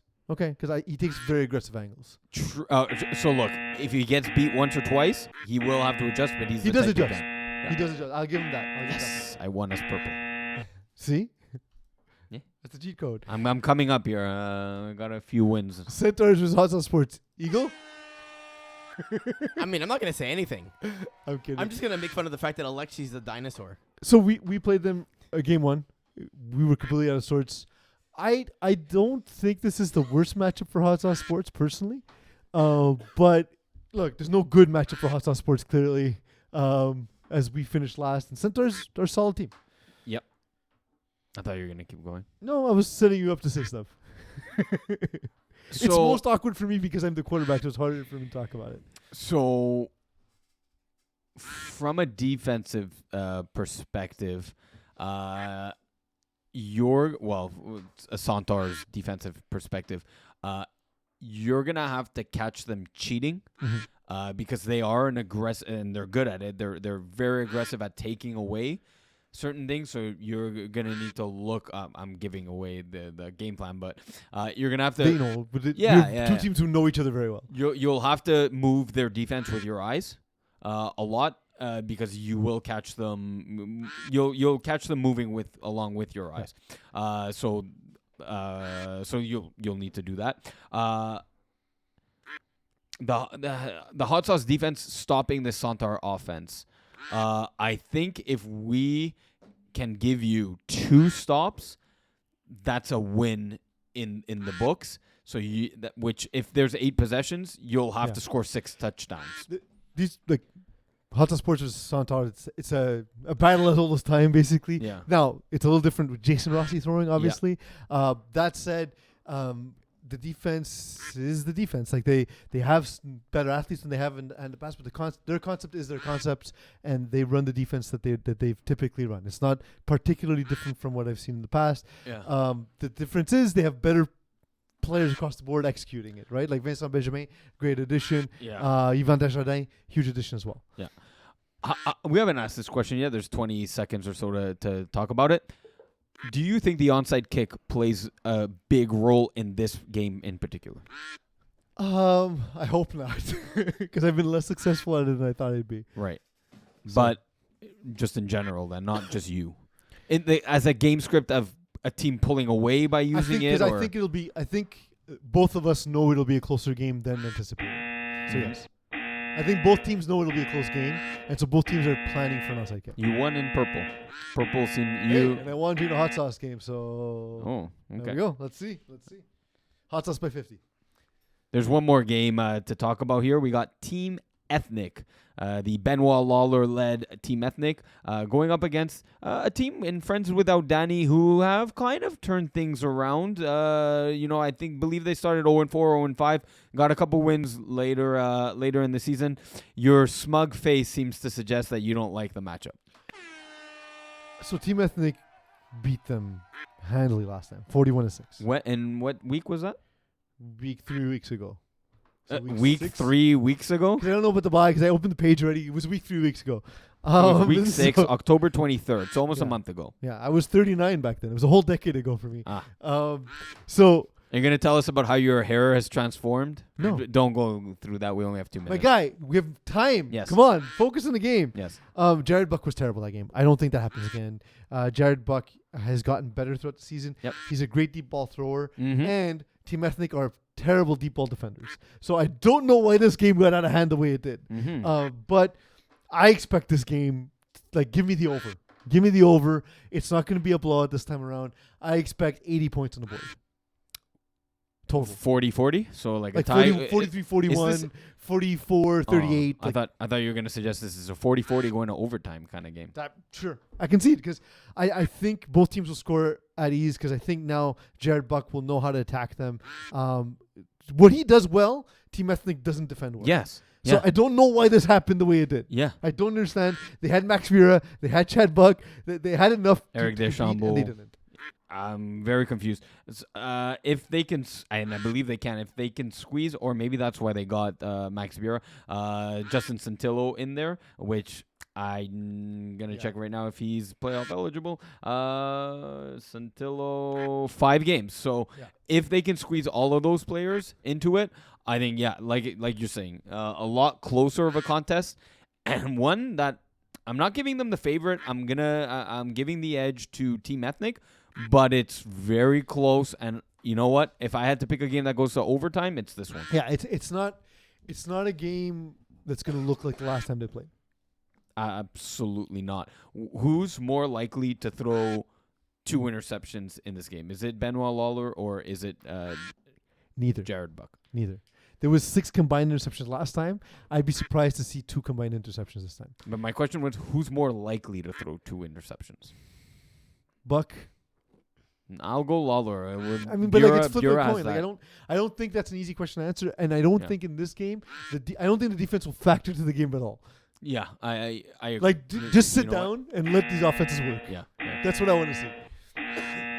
Gentleman Mo with his top hat. Mo's starting to run away with this. I'd love to see Mo in a hat, especially when his hair is gross. Like it a is top now. hat? Any hat. What hat do you think works best on Mo? Not a baseball cap. No, because hair would come out through his, the sides. The top hat's not bad. I like a bowler hat, like a short round hat, because he's already tall, right? Unless he does the Abe Lincoln thing. Can he pull off the old Italian hat? Oh, perhaps. Like he has to sweep back his hair. Oof. Wear like a mullet, and then the yeah, I like it. The Italian hat, I like it. It's not bad. Do you have a preferred hat? Do you have a hat that works for your head shape? Not baseball really. cap. You look like a baseball cap, dude. Yeah, but it has to be backwards. Yeah. I don't know. It's hard.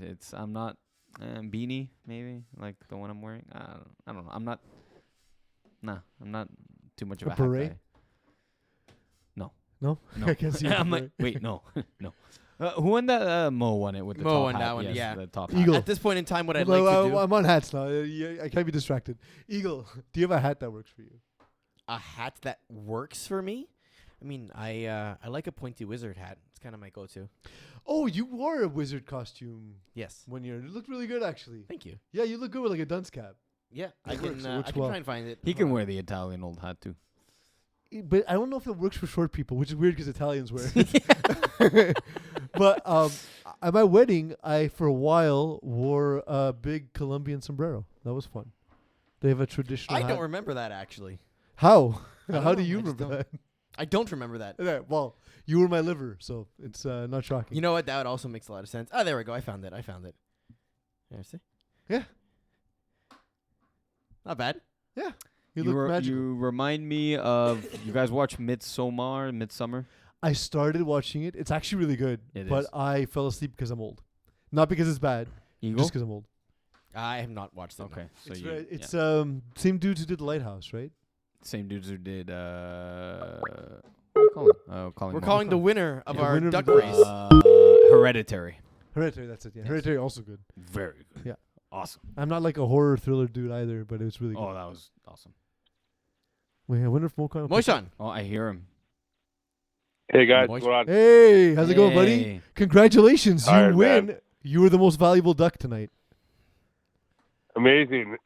Yeah. Fantastic. This segment, of So course, excited. brought to you by Sportira. The live check-in at Mo's house brought to you by Sportira. And the duck competition brought to you by ducks.org. Mo, you won. How many Eagle? How many times did Mo win the duck race? Of the 24 sprints we ran, Mo won 11 of them, representing 46% of the races. Huge. Basically Fantastic. doubling the person in second place. So yeah, Mo, I don't know what it is. Just the ducks were in your favor tonight. Lucky duck. Fantastic. You guys called me up to tell me I won 46% of my races in the duck race. Yeah, exactly. Yes. We also called to get an update from your house. What's going on? I just walked in about 2 minutes ago, so I don't know right. what's going on. Is it peaceful? It is. I'm just tired, man. I had four soccer games today. I have 3 more tomorrow, and then 3 more on Saturday. So Nationals, here I come. Yeah. And that Nationals update was brought to you by Sportera. Thank you, Mo, for And checking in with us. Docs.org, too. Mo, are you wearing a hat? Mo, are you wearing a hat? Yes or Oh, no? yeah. Hats. We're going to know about hats. Are you wearing a hat? No, currently? I'll be wearing a toque tomorrow, though. It's supposed to be a little bit colder Oh, outdoors he's a tomorrow. toque. Yeah, I was because we're discussing which hats look good on people. I'm a wearer of a Panama hat. I Panama hats fit my head well. Iggy can wear a cap backwards. Eagle wears a wizard hat. You're a toque guy, right? Yeah, I can wear toques. I do have some hats that I do wear once in a while. Oh, so, what kind of hats? Yeah. We got to know what kind of hats. Baseball hats, baseball caps. Oh, like baseball caps. Okay. We were thinking because your hair is a little wild, so Would you count a hoodie as a hat? No. Nobody does. No. Nobody does. Could you pull off the old Italian hat that Like the Italian cabbie. The flat cap. No, I couldn't. No? No, I wouldn't be able to do that. Flat cap's a dangerous game. I don't know. I don't know. I feel like you got to believe either it's be called a really Coppola fat hat, or by really the way. skinny. What? It's called a Coppola hat. Is it called a Coppola hat? Yeah. Ah. Named after perhaps Nicholas Coppola, my favorite actor. Perhaps, yeah. Yeah. Anyway, Mo, thank you for your time. All right. Carry on, boys. Thanks, we'll talk Mo. soon, man. Thank you. All right. What time is it? It is now time for Games How is this of our longest show? the Week. I mean, this is always the longest show of the It year is, because there's the yes. most games to We're cover. going through so. each game, which is different. Yeah. All right, so we're going to go through this in the same order we just did for the coverage, starting with the... Oh, let me put you guys back in the bottom corner here. Starting with the Co-Ed Cup, we're going to start with Easy Fun versus Y&Y. I'm going to go easy fun. Yeah, easy fun. The Villains Fit Squad. I'm going Fit Squad. Fast Not Furious, Les Petits Fuck. Are you going upset here? I am not. I'm going to go Fast and Furious.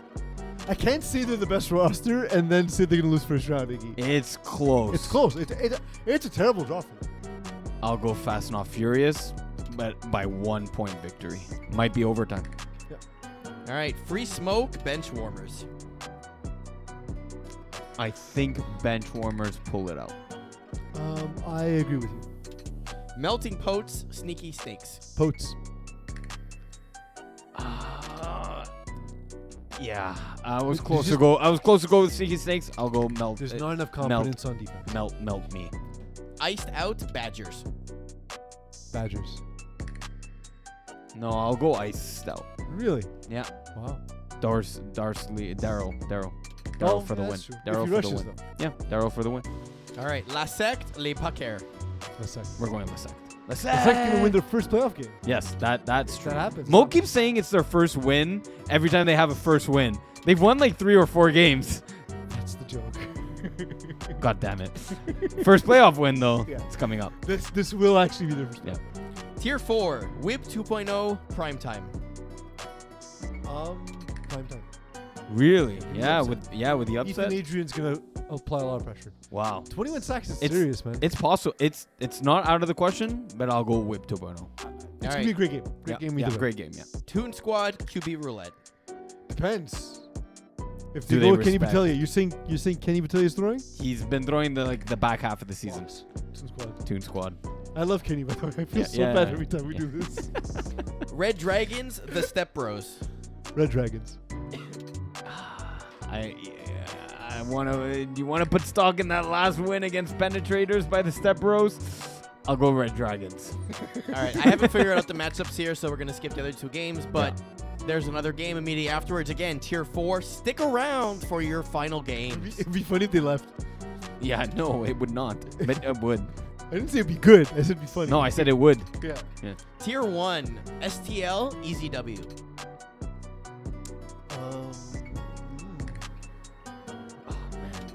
STL? Easy W and overtime. STL and not overtime. Run it once, #NR. Run it once. Yeah, run it once. Kangaroos.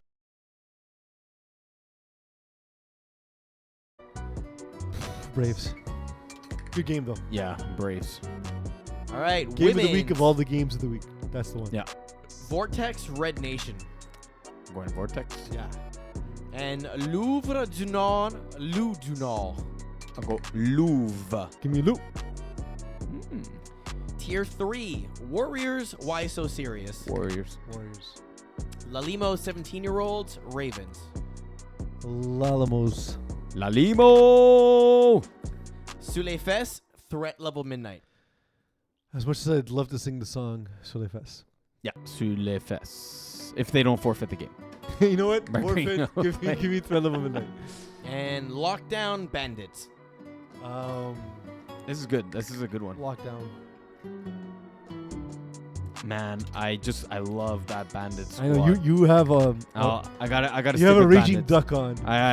Yeah. For Bandits. Rage my bandit duck. All right, the other Team 4 name. games in Tier 3 .org. we'll preview next week, so we're not going to pick them now. And Tier 2, our last games here, Mangoose, Game Changers. Mangoose, but it's gonna be close. Yeah, closer than we think. Mangoose though. Beer Belly Brigade, Sweat and Beers. I love the beer theme for this game. Yeah. But give me Beer Belly Brigade. I did this beer theme with Eagle and was it Mo, and it was horrible. He kept going. No, it was IPA. the best segment we ever did. He You guys kept had going- no comedy that show. You're welcome. And then you praised Eagle for Yeah. his comedic I act. left the entire time. I'm going beer belly. All right, Santor, Hot Sauce Sports. Can't pick it. Hot Sauce Sports by 50. We can't pick it. All right, No, Hot Sauce Sports by 50. No, that's your thing. I know. Eagle? not picking it. Oh my Team God. Ethnic, Friends Without Danny. Friends without Danny. Really? No, I'm going 43-41. Definitely high scoring, definitely close. Give me Team Ethnic, that David Andrade. What does Danny want? Jerry Ryson. Does Danny want them to lose because he's on the team? Maybe. And all his friends are without him. Yeah, maybe. And that's going to be it for this week, boys. I want to thank everyone for tuning in. A little bit of a different show this week because we were doing previews and all that stuff. Very sportsy for us, but we did it our way. We did it our way. Yeah, I enjoyed it. Thank the Ducks for their strong endurance and performances tonight.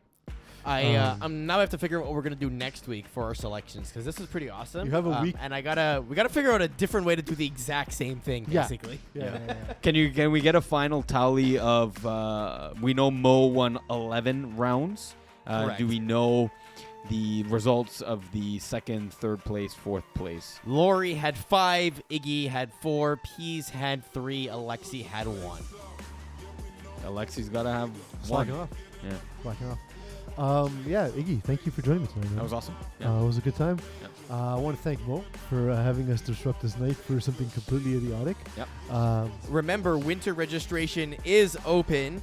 Feel free to submit your roster. Do that at the top of the goddamn show, Eagle. No, we're doing it as a reminder. It's part of the outro. Do it before the outro. Roster rating requests are open. Submit those. Look out for the Hall of Fame nominees soon so you can vote on that. Eagle, mute yourself. I want to thank Eagle for muting himself. Yeah. I want to thank Mo Khan and the Khan family for having us intrude on their evening. I want to thank ducks.org for the continued effort in conservation. Do donate to ducks.org because I can think of fewer, more important things. But more importantly, thank you for letting me be myself.